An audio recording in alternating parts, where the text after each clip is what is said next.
Howdy.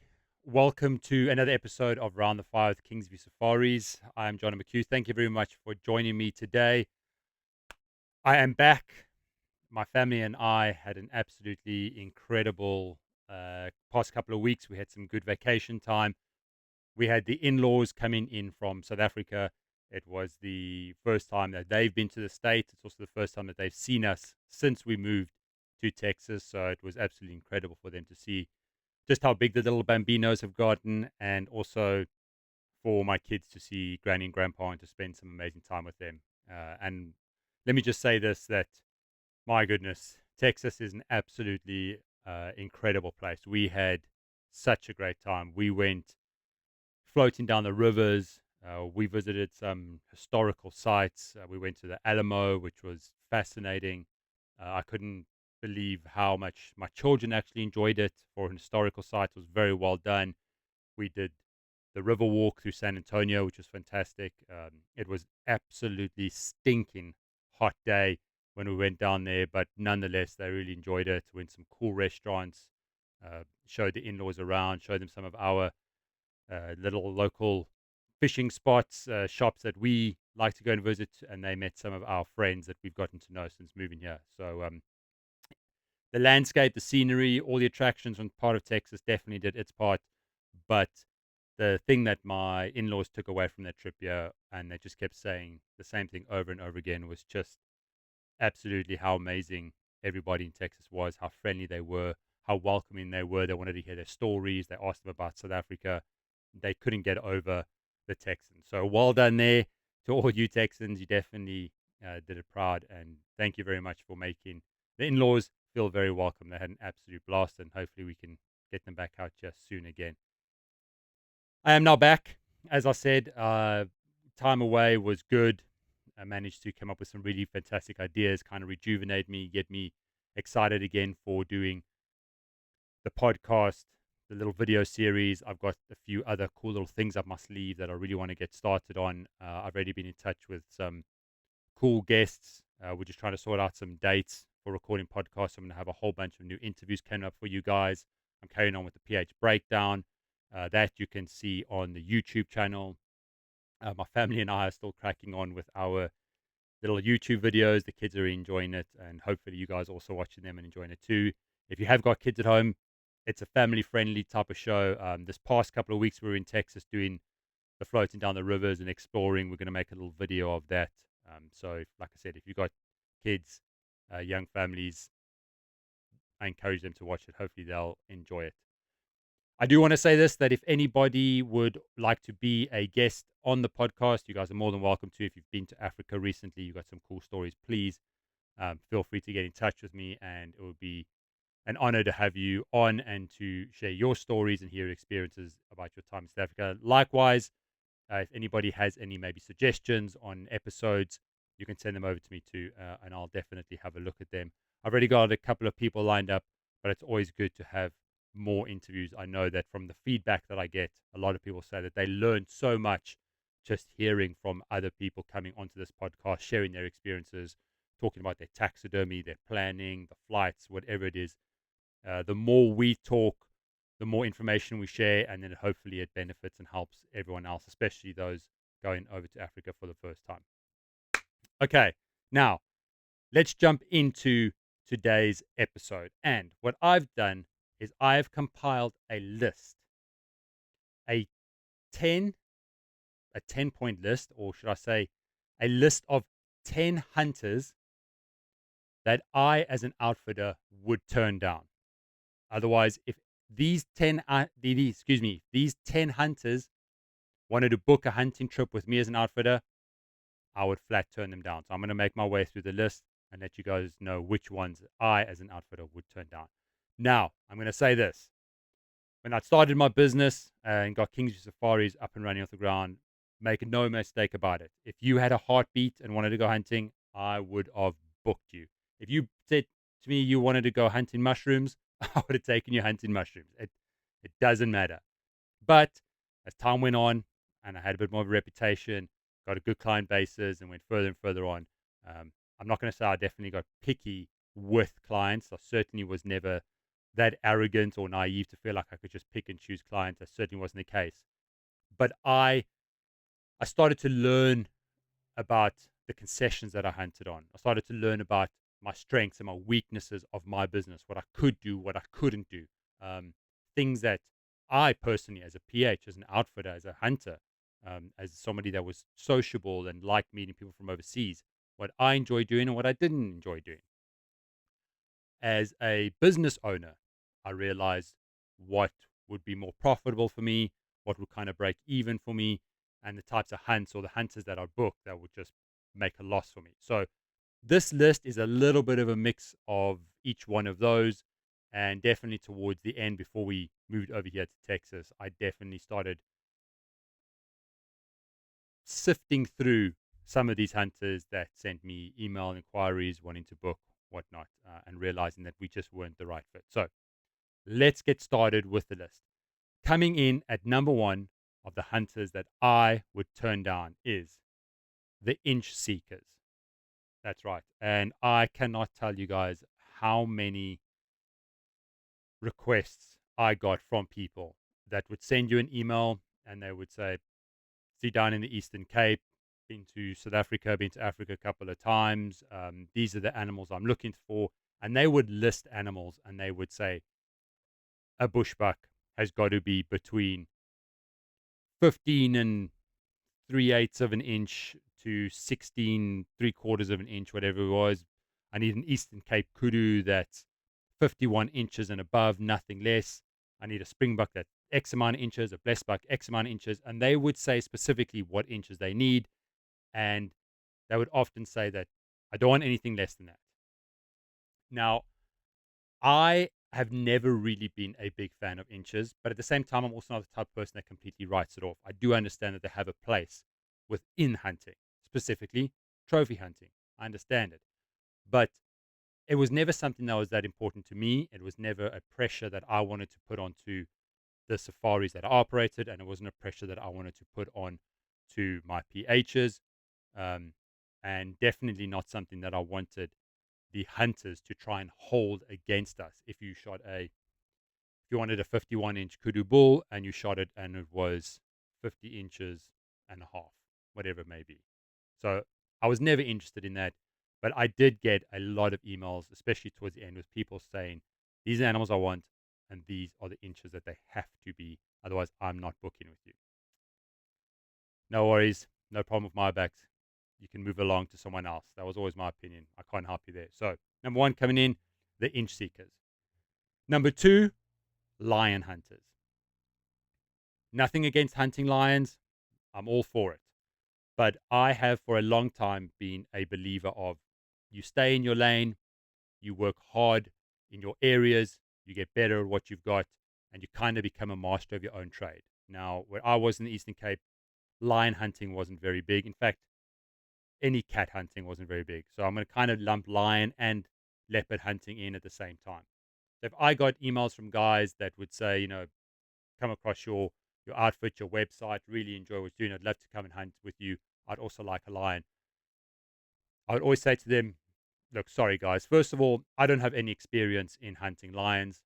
That's not something that I'm going to go and start dabbling in and bullshitting you and pretending that I am or I can or I can't. I didn't have a dangerous game license for them in different provinces around South Africa. So that would always been a hurdle I would have to get over, a logistical thing. So a lot of the times I'd have to go and book with a different outfitter, use a different PH, go to an area that I wasn't used to. And when you start having that many middlemen, if I can say that, if you've got that many people between the outfitter and the client, then it just kind of muddies the water and it just makes things difficult. And are they your client or are they the guy you're hunting with client? Is it your PH you're going to take, or are you going to use their PH that's got a dangerous game license for the Northwest, Limpopo, wherever it may be? It was never really something that I wanted to kind of dabble in, especially when I had return clients that have been to the Eastern Cape 2 or 3 times, and they kind of said, look, John, we want to go and hunt further up. Maybe we want to go and hunt Namibia, Botswana, northern parts of South Africa, whatever it may be. But we'd like you to come with us and be the hunt, be the PH, kind of be the outfitter. And it's just something that would never really appeal to me. I always knew that the logistics and the putting together of it was just more than a hassle. So a lot of the times, if there was lion, leopard hunters that got hold of me, I'd often have two or three really good, reputable outfitters that I knew, and I'd just say to them, "Look, guys, these are the details. Feel free to contact them. You can tell them that I sent you. If you guys would like me to come with, I'll be more than happy to come along as an observer, as someone to help load animals, someone to talk shit around the fire, create a bit of a vibe, that type of stuff." But I was never going to be the PH or the outfitter or anything like that. So that was the second type of hunter that I turned down. Was always lion or leopard hunters. Okay, coming in at number 3 on the list of hunters that I would turn down is the penny pinchers. Oh, there is a lot of penny pinchers out there. And I kind of touched on this in previous episodes when I spoke about being a shitty client. And this is one of those that towards the end of my time in South Africa, when I had a really good, strong, established business, I had a fantastic client bases with me, um, strong reputation. People that would send me emails and say, I saw a package that you put up online, a Plains game package where you were offering 25% off and a free warthog, whatever it may be. I'd often do a lot of those small little packages just to fill up spots to try and entice new clients. And they would say, I would like this package, but I'm also looking for a giraffe, an eland bull. Can we add a buffalo onto it? And what sort of discounts can you give me on those? The penny pinching guys were always those ones. I'm not going to say the guys that are looking for a bargain. I understand that. That's completely different. If you're out there and you see an outfit that puts up a deal and it's a fantastic offer and that's what you want, by all means go for it. I wouldn't say you're a penny pincher. I'll say someone that is looking for good value for money. That's fine. What I mean by a guy that's a penny pincher is someone that just is just constantly asking and asking and asking, and can I get a discount? And what deal can you do for me here? I've had a few of those people come on a hunting trip with me as clients, and it's nonstop. It's incessant the whole time. It's when you're driving past in the vehicle, and let's say, for example, I don't know, a black Impala runs past, a little bit of color variation, and they would say things like, "What kind of deal can you do for me on that?" And if you give me a good deal, then I'll shoot it. But if I don't get 25% off, then just forget it. They have this kind of idea that they've kind of got you backed into a corner and you are very desperate for their business. You're just desperate to shoot for them to shoot so many animals. And that's not the case. I think that's a perception that some people have, that outfitters just want a hunter to come out and drill as many animals as possible. It's not like that anymore. Certainly, once you're established, a very good, well managed hunting operation, they'll know what clients, what hunters, what guests, what hunting parties they've still got coming throughout the year. They'll know how many animals they need. They'll know what those people are looking for. So if someone's coming out and they're trying to pinch them on every sort of animal, thinking that the outfit is desperate and he's just trying to sell these animals, so he'll give them 20% off, he'll give them 30% off, he'll do the shoot this one and I'll give you that for free. Those types of hunters used to drive me absolutely up the wall. And here's why. Because a lot of the times when I was dealing specifically with someone that was going to come and hunt with me for the first time, I would often give them a discounted animal, whether it was a kudu, a bushbuck, an inyala, something that I realized was good and abundant in my area, and something that I maybe got at a good price from the landowner. When I'd sent them through a quote, I would put 15% discount, 5% discount, 10% discount, whatever it is, just as a little bit of a nice gesture, a little bit of a push to try and come and book and hunt with me, which was no problem off my back. I didn't mind. And a lot of the times when they came out there, maybe they'd shoot one or two extra animals off their package or full price, which kind of covered it. So that was fine. I had no problems with that. Or if there was somebody that came out and they had shot extra animals above and beyond what they were initially expecting from the package, or especially from what we'd spoken about, and they shot two or three extra animals, and then the black impala came out, for example, I would then feel like I was happy enough to say, I'll tell you what, I'll give you 30% off, or we'll knock $200 off of it. You've been fantastic. You're a great guy. Your family's fantastic. You've been so good to my wife, the staff. Absolute pleasure. We're making plans for you to come 2 years out, that type of stuff. This one's on me, or I'd like to give you something of that. I had no problems doing those types of things. But if it was just constantly just nipping and nipping and nipping and looking for a discount here, discount on daily rates, if I bring an extra person, can I hunt for free and you charge that person observer rate? They would try and penny pinch on everything. This was my biggest problem with it, is that a lot of the times if you try and penny pinch an outfitter there in South Africa, Namibia, Botswana, wherever it may be, and you're getting that little 15%, you're not getting that 15% off of my tracker. I'm not paying my tracker 15% less. I'm not giving you 15% less meat when we're eating dinner that night. I haven't put in 15% less fuel or diesel gas in my truck. I haven't paid the landowner 15% less. That 15% less is coming out of my bottom line. It's coming out of my margin. And if it's coming out of my margin, then what that means is that's coming out of the school fees for my children. It's coming out of the 15% out of the fridge where our groceries are kept. It's coming out of new clothes for the kids. You understand what I'm saying? It's something that has got that bottom line where we've got to give you those discounts. That's why I said I had no problems on it, because then if you're constantly penny pinching as an outfitter, you can't go to the landowners and say, man, can I just get another 15% off that eland? I know you gave me 15% off that last golden wildebeest and you gave me 15% off that last sable. Can I just get 15% here? Or you can't go to your trackers and skinners and guys that have worked till 2, 3 in the morning skinning animals and putting absolutely incredible service and said, well, shit, sorry guys, but I'm going to pay you 15% less because I had to give a discount to this guy. It was always something that just constantly came off the bottom line. Now, I get it that for a lot of people coming out, this could be a once in a lifetime opportunity. You're trying to squeeze as much as you can out of it. And a lot of times people are looking for a bargain. As I said, but no problem with bargain hunters. I'm talking about absolute penny pinchers. People that will complain about the day fees, the pickups, the drop offs, maybe there's a credit card charge on it. Every little talk about money. It's just trying to squeeze you constantly. And I've had those clients. And it gets tiring after a while, to the point where you think, you want 15% off this trip, I'm going to give 15% less effort. And it does. It happens.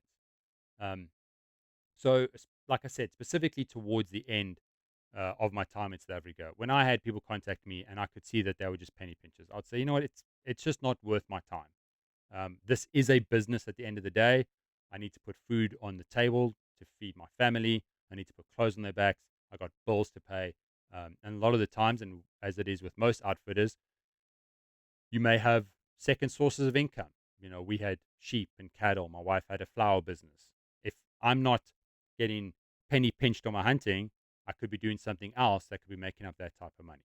So that was my number 3 list for the hunters that I would turn down, is definitely the penny pinchers. Hey everybody, I hope you're enjoying the episode. Please excuse me while I interrupt it for just a quick 2 seconds. Now, for regular listeners of the podcast, you'll know that for well over 14 years, I was a hunting outfitter down in the Eastern Cape. I absolutely love that province. I wrote the song Eastern Cape Eden because I just wanted to try and portray how incredible that province is.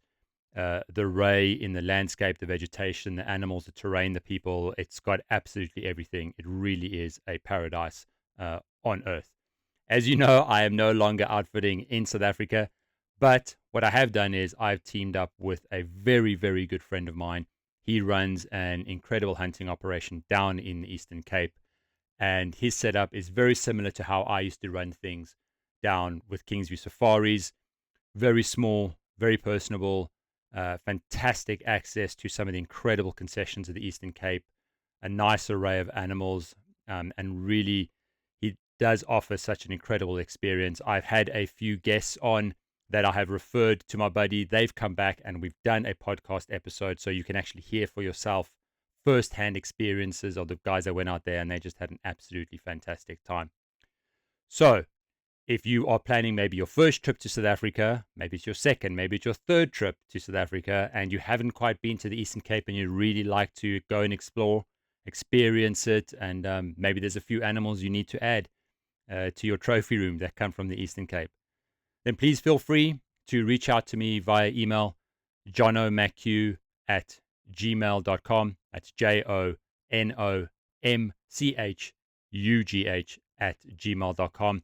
I'm more than happy to answer any questions, and I'm certainly happy to point you in the direction of my good friend. And I know he'll be more than happy to expand on any details, any other questions you may have for him.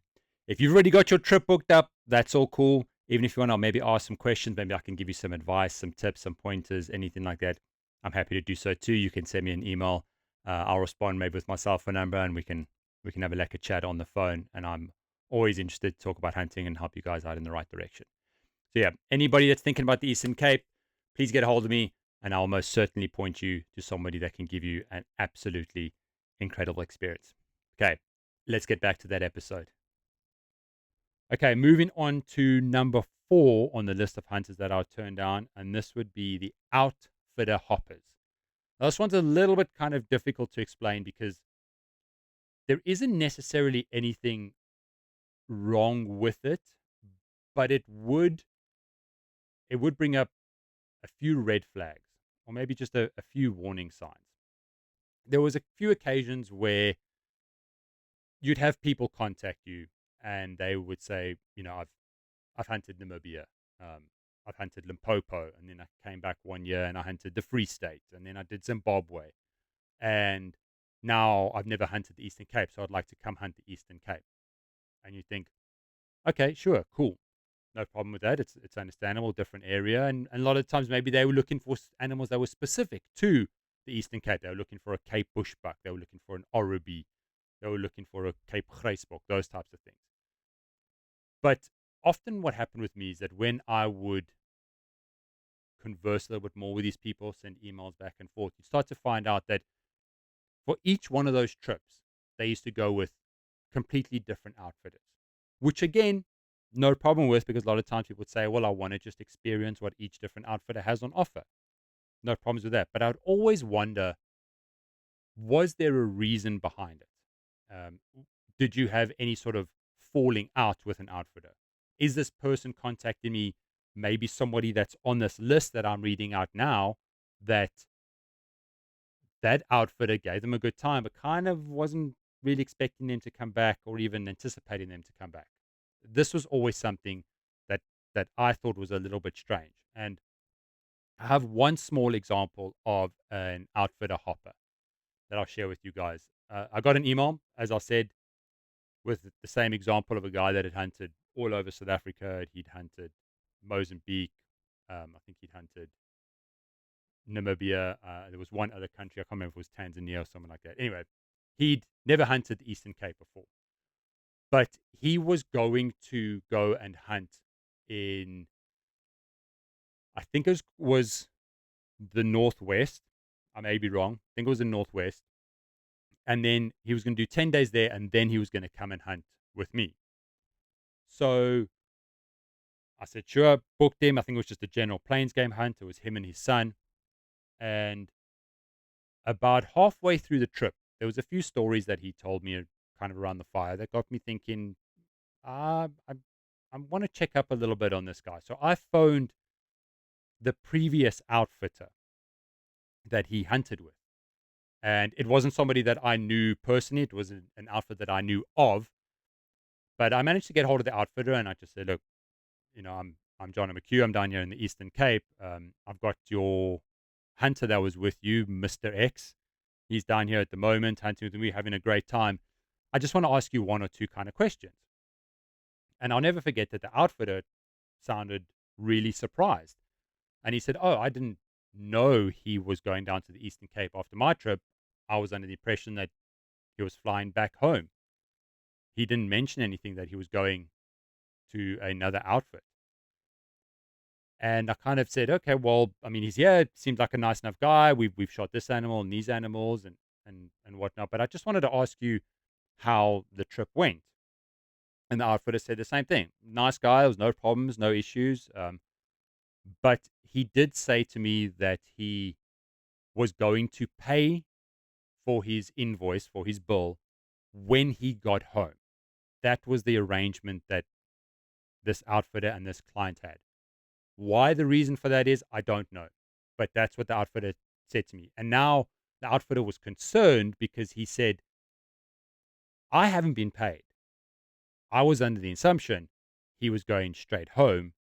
And then when he got home in a couple of days, he was going to wire me the payment. Now he's hunting in the Eastern Cape. I don't know if I'm going to get paid. Does he have enough money or whatnot? So that was a little red flag that came up for me. And as the trip went on, I made sure to kind of just bring it up with this client that there was no leaving camp until your invoice was paid.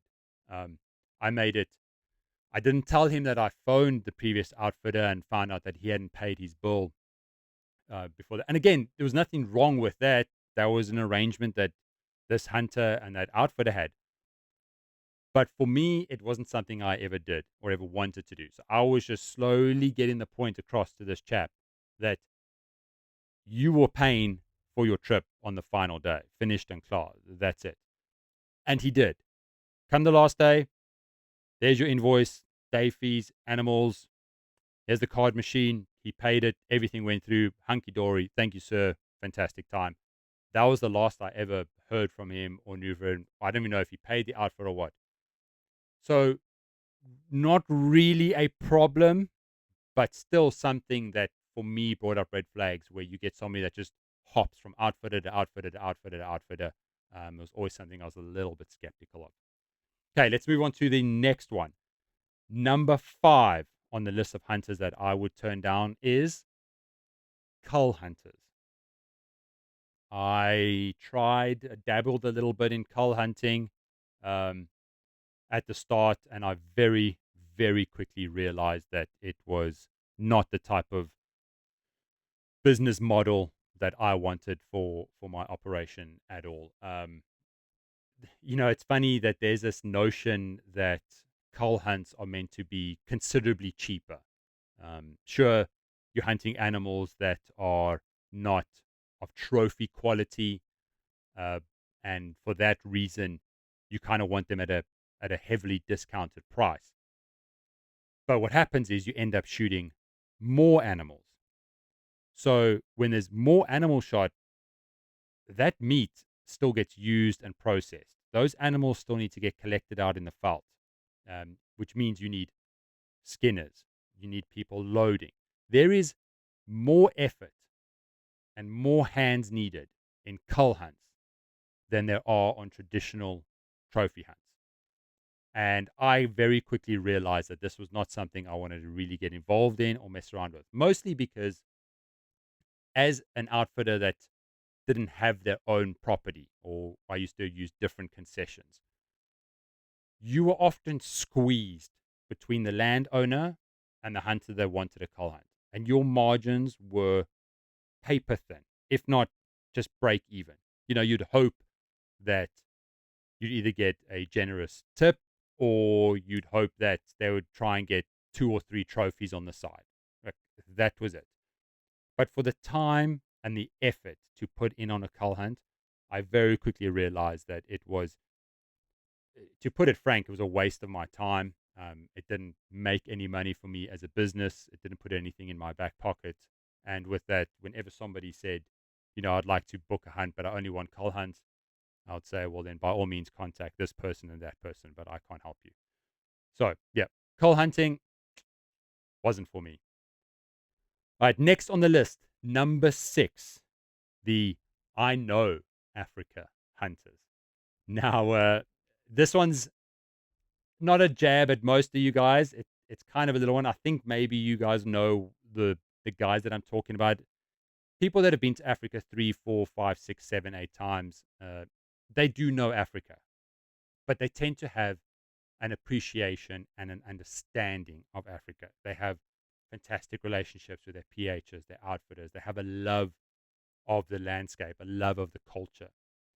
I'm talking about the guys that somehow believe that they have cracked some unwritten, unspoken code among South Africans that no one is meant to know about, and they've cracked it. They know Africa.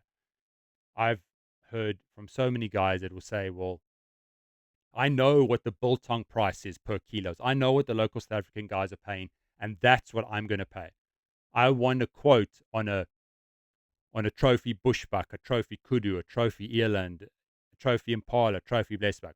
But don't give me that BS dollar rate. I know what the locals are paying because when I hunted Africa this time, I hunted with Pete Pompey's and he gave me this landowner price. And I saw once a price list tucked in the vehicle or the PH and it was the landowner price. So I know how the system works. And yes, we get it. We know that there's different levels and different ways to it. But I promise you, you have not cracked some unknown code and about to blow the lid on some big hunting conspiracy. There were always the guys that felt like that because they knew the ins and outs of the industry, that they should somehow be entitled to cheaper prices or the ability to shoot more animals or shoot higher trophy animals in terms of inches, but pay these certain prices. I did not have any time for these people. And it's funny, even though it was just emailing back and forth, a lot of the times within 2 or 3 emails, you could pick up exactly who these people were. And it's just somebody that I was not interested in dealing with. I actually had a guy who no, he didn't contact me. He hunted with me once. And thankfully, he brought out his girlfriend. Uh, cool people, really, really nice. We had a great time. But he was one of those guys of, I know Africa. I know this system. I've got this guy on speed dial, and I know this landowner that will give me impalas at this price, and I know this landowner that would um, let me shoot these animals, and I know this landowner that would let me go out into the bush by myself. I don't even need a PH. He'd even let me use his bucky. Those types of guys.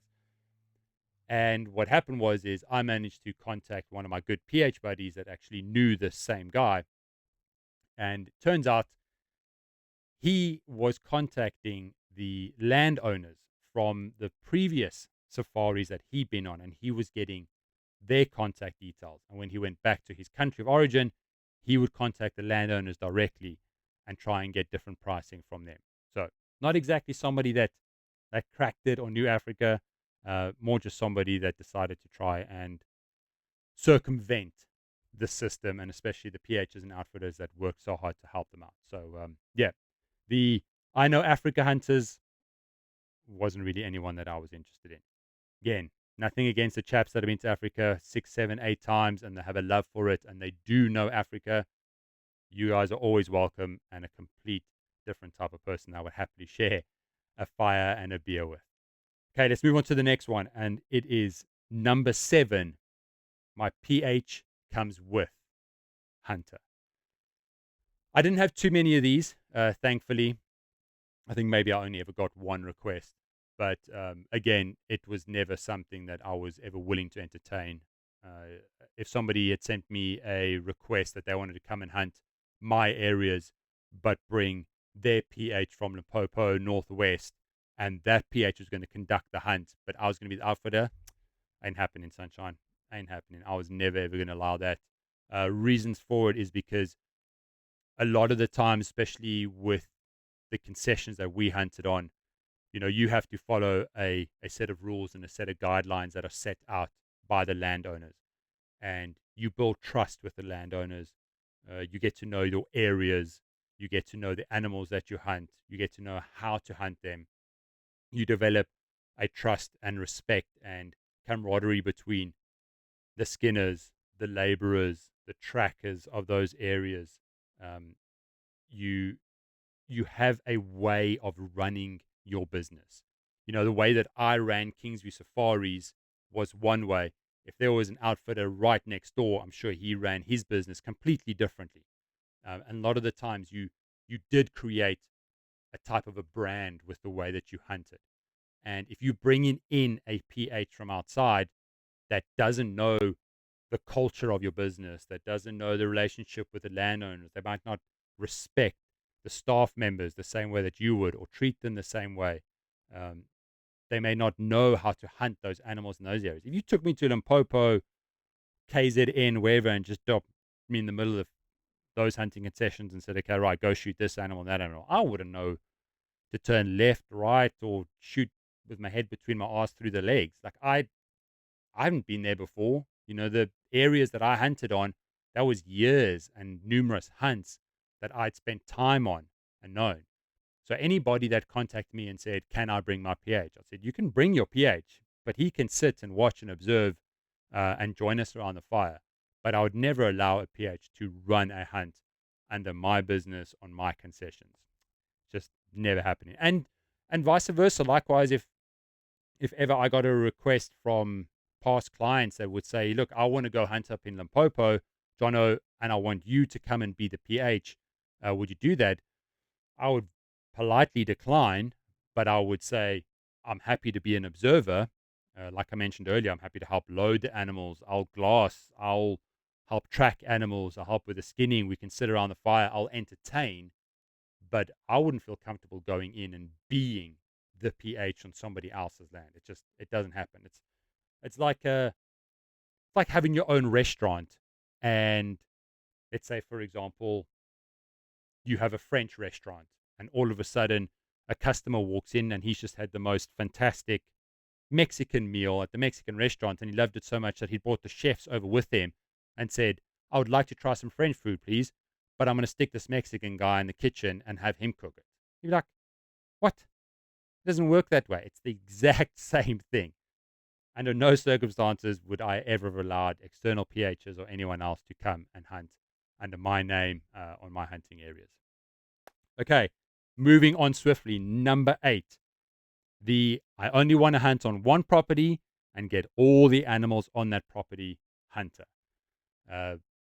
This one, it's not so much somebody that I wouldn't have booked or turned down outright. I think a lot of the times it's somebody that has a bit of a misconception about the size of Africa, the diversity of Africa. You'd have someone that would presume that a kind of that like Disney mentality where there's animals running around all over the place. It's a free for all. And they would often send me a request saying, I would like X and Y and A and B and C animal, but we want to stay on one property and we don't want to drive. And after a little bit of educating to say, well, look, I understand that I can stay on one property, but then these are the animals that you're going to hunt. I can't have animal B and animal F because they don't occur in this area. We'll have to drive. And a lot of the times they'll come back and say, okay, now I understand. So it was always more people that didn't realize how concessions worked and different areas and different habitats and terrain. So like I said, it's not exactly somebody I would turn down, but definitely someone, if they were quite pushy with it and said, well, these are the only animals I want to hunt and it must be on one property, then I would say, well, I can't help you. And what's happened now a lot of the times, especially with people have labeled it put and take, which I think is a little bit of a heavy label. It's not really one that I like throwing around, but I understand the concept behind it. You're getting these bigger ranches where guys are buying in animals, specifically animals that are not naturally occurring in those areas, putting them in there, and hence hunters are going to one property and they're shooting a array of animals and coming away and going back to their local hunting clubs, chatting to their buddies and saying, well, we stayed on one property and we just hunted all of these animals, and that's how it should be. Those kind of misconceptions do get around, and it's not all the same with all outfitters. So, yeah, the one property, all the animals hunter was not someone I was willing to entertain. Okay, number 9 on the list is hunters that were into some weird shit. Uh, I I got quite a few requests from people that were just into weird things. I had a guy that wanted to hunt only animals with one horn. I did. I'll say this: there was an opportunity on one of the concessions that I had where I think there was a one horned gemsbuck and there was a one horned waterbuck, and they needed to go. And the landowner was willing to give them to me at like a dirt cheap price. He just really wanted them to go. So I took those two and I put them up as a package, and I said, these ones specifically, these animals have got to go, but also there's impala, blessbuck, warthog in the package at trophy prices. This was the package. And I had someone contact me and they said, I'm not interested in the other three animals. I'm looking for the unicorns. That's what we used to call them, anything with sort of one horn. But have you got a one horned impala too and a one horned kudu? And I'm looking for a one horned blessbuck. All the animals got to have one horn. And you think, what? No, I couldn't. Those were just the two animals. Couldn't make that work. And then you get people that want specifically the night critters. So guys that are looking for animals like genets, civets. They would want a lot of the night cats, uh, a lot of the nocturnal animals like a porcupine, an aardvark. Um, hey, what else? What's another one? Some of the other weird ones be like a dussie, vervet monkey. They want some of the rodents too, and it it happens. Guys send you these requests, and this is what they want. A lot of the times, it was someone that maybe was a collector, which again I've got no problem with. Maybe somebody that had been on numerous plain game hunts, have done dangerous game hunts, and they were looking for something different. They were just trying to add to their lists and their trophy rooms, which was fine. But as I mentioned earlier, at the end of the day, you're running a business. And I used to very quickly find out that when people wanted the weird stuff, as a business owner, it just wasn't viable for me. You're still putting in a lot of the time, in fact, you're putting in more time and more effort, especially if you're going after a lot of the nocturnal animals. And for the most time, the amount of juice you're getting for the squeeze you're putting in it's just not worth it. So if I ever got requests from people looking for some weird stuff, I was like, I'm out. Whatever you're into, that's fine, but I can't help you. So yeah, those guys, unfortunately, I didn't book too many of those hunters. Okay, the last one on the list for hunters that I would turn down is number 10, the influencer hunters. We just have to accept that with social media, with video, with whatnot, you're getting more and more people that are making big names, big reputations for themselves online. Um, it's There's really nothing wrong with it. I think from what I've observed for a long time, hunting was kind of the last place that seemed to be really affected by it. But I can say now that influencers out in the wild generally are now influencers out in the wild, and I've seen on places like YouTube a couple of videos where it's quite sad to see that the hunter is more focused on trying to create their content and trying to get selfies and worrying about the positioning and did they get shots on camera than actually focusing and enjoying the hunt. And I think as a PH, that must be incredibly frustrating to deal with. And certainly, if I was back in South Africa now and somebody contacted me and they said, hey, I've got so many followers on YouTube, Instagram, X, whatever it may be. And if you give me a hunt or give me a discounted hunt, think of all the exposure and whatnot. I 100% probably wouldn't even respond to that email, to be honest with you. It's just not something that I was interested in. I have hunted with some people that have got extremely big followings. I have interviewed people on this podcast that have got extensive followings on social media. And the funny thing is, I think if you took away all of those followers and all that attention tomorrow, they wouldn't even care. They were really just focused on the hunt and good, honest people. It seems to be this weird level of of outdoorsmen, hunters, fishermen, influencers that kind of seem to feel like that they would rather go on these hunts just to try and get some content as opposed to actually enjoying it for what it is. So, last one on my list, influencer hunter. Definitely one hunter that I would not have booked if I was still outfitting in South Africa. Okay, that is it, everybody. I hope you guys enjoyed this quick little podcast that I did. I will be doing more. I have got some exciting guests lined up, so please stay tuned. Anybody that's listening on audio, head on over to the YouTube channel, subscribe. You can find it at RTF Podcast. It's right there. Anybody that is watching us on YouTube, thank you very much for watching. Right, and I'm going to end off on this note. As a recording, it is the 3rd of July, which means tomorrow is America's birthday. Happy 250th birthday to America. To all the American listeners, to all my American friends, happy 4th of July. I hope you and your family have an absolutely fantastic weekend. I am definitely going to crack a cold one and wave that flag around with pride, because this country has welcomed myself and it has welcomed my family in open arms. Everybody's been absolutely incredible. So, 250 years, here's to another 250 and many, many more. Happy 4th of July. Thank you very much for watching the episode. Cheers, everybody.